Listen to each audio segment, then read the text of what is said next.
and far came to the White City to witness the great wedding.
Mae gofon peredel.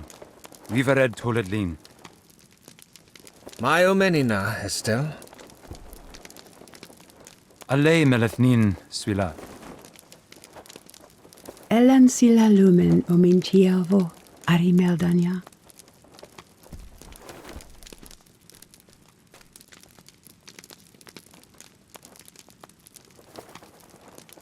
I bid you welcome. We come here in time of celebration, that we may share in the joys of peace. Let us rejoice that the war is ended, and that love endures. But remember, too, the coming of the dawn does not mean an end to all shadows. Many are those who gave their lives so we might see this day. Let us pause to remember those whose time has passed and will not come again.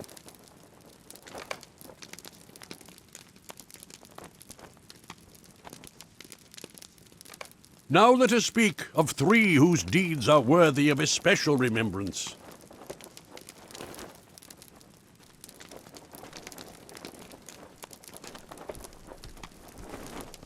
Hail Theoden, King of the Mark! At the hour of Gondor's need, his horsemen broke the siege, delivering the White City from its enemies. Long will the ride of the Rohirrim be remembered in song and with glad hearts.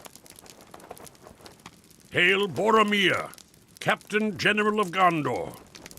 Bravely did he defend his people from the threat of Mordor, with valor known to all. Yet his greatest deeds are known to few. Still, they were no less needful for Sauron's undoing. And last, hail Denethor, steward of Gondor until the coming of the king.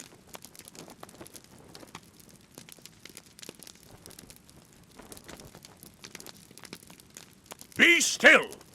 I call for silence. Speak no ill of what you do not understand. Lord Denethor held your foes at bay, though the Dark Lord's malice tested him ever. If not for these labors, this city would have fallen ere any help could come. Few who stand here today could suffer what he endured for so long. Not even I. But let us now turn to more joyful matters. The long night is over, and love and laughter come with the day. Every wedding brings cause for celebration, but no marriage more than this. For the blood of Earendil's children, long parted, shall once more be made one.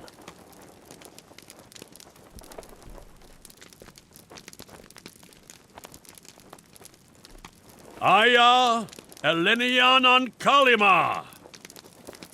Let the light you bear shine upon this glad union. I call upon those honored guests who wish to speak to come forward now.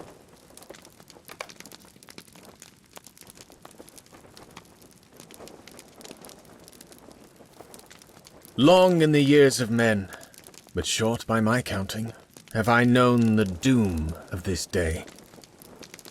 It was to be the fate of Arwen Undomiel to part either from her kin or from Middle-earth. Now her path is set, and this joy brings great sorrow. Our roads shall not meet again ere the breaking of the world. Yet despite the pain it brings, I cannot wish otherwise. Why would I deem it so? You know the reason, husband of my daughter. For is love not mightiest of all forces in the world? So say the men of Gondor. We have not the wisdom of elves, but this much is clear to us. Love gives courage to stand against the hardships arrayed against us. Even courage to part from those dearest to us, son of Gondor? Aye, Lord Elrond, even so. I have now felt such love, and I know this is true. I do not wish to speak above my place. Say on, Frodo. None here hold a place higher than yours. Well, I was thinking about the Shire. Most of you have never seen it, but it is my home. It is a fair green country where we hobbit folk live, untroubled by the world's great trials. Mostly untroubled. Well, we have come a long way from the Shire. On that journey, a friend once spoke to me of the world's perils. There are many dark places, he said, but still there is much that is fair. Though in all lands love is now mingled with grief, it grows perhaps the greater. This is a saying of the Eldar, Frodo Baggins. It was told to me by Haldir of Lorien, on the banks of the Silverlode. I think that love and sorrow are often entwined, and each hones the other. If we did not know both, I very much doubt we would feel either as strongly. But I have gone on for too long. Sam wished to say a few words as well. Oh, I needn't, Mr. Frodo. Go on, Samwise. Well, it's only a plain old rhyme, but...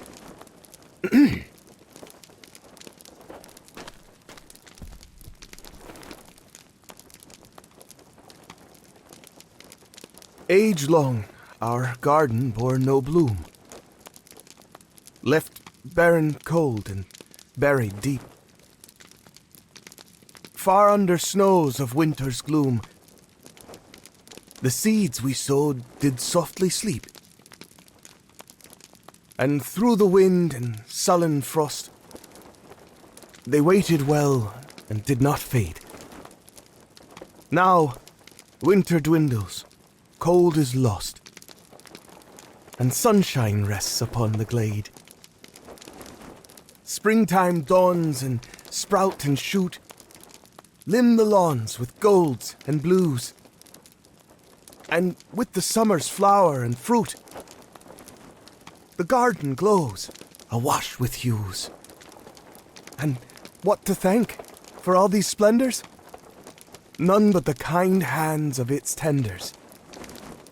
Care well for the plots you mind. Love things that grow beneath the soil. Foster them with thoughts most kind, and joy shall repay all your toil.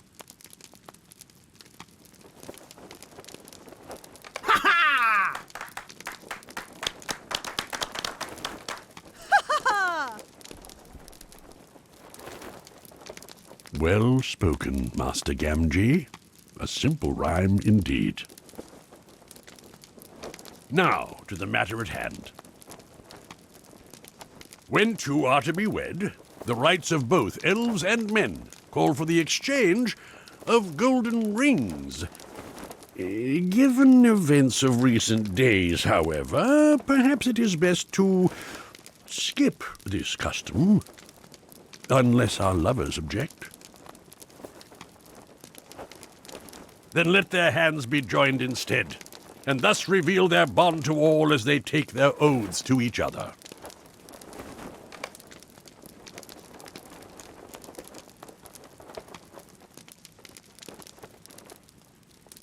Though I turn from the everlasting west, I am undiminished. An hour with you brings more joy than 1,000 years apart. When you embarked upon your quest, my sorrow was as none I have ever known. Now we are again together, and so shall stay. I choose Luthien's path, bound to your fate, as was hers to Baron's. Mainuvan melmetja, ter corvierenjar artenoyo. We are as two fair trees entangled beneath the sun, rooted deep, drinking light together. My heart has belonged to you from the hour I first beheld your grace beneath the leaves. You are my hope, the sustaining flame I bore unto the jaws of shadow, the even star who guided my steps through labor and fear. Mainovon melmetja, ter corvierenjar artenoyo. Nai Aragorn embede tulva, alaniere nexhuvavet.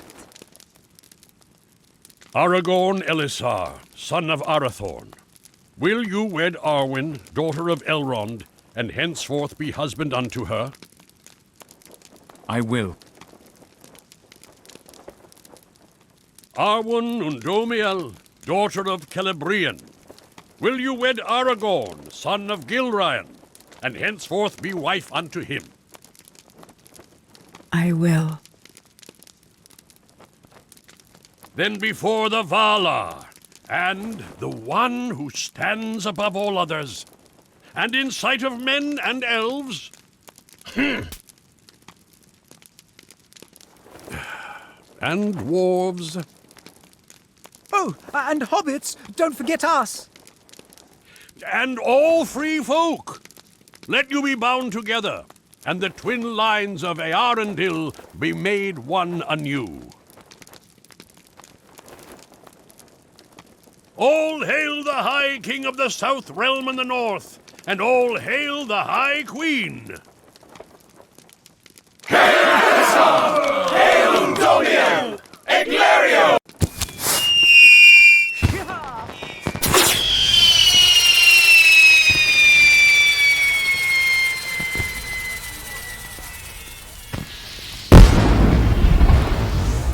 Behold! The white tree flowers anew over the kingdom restored!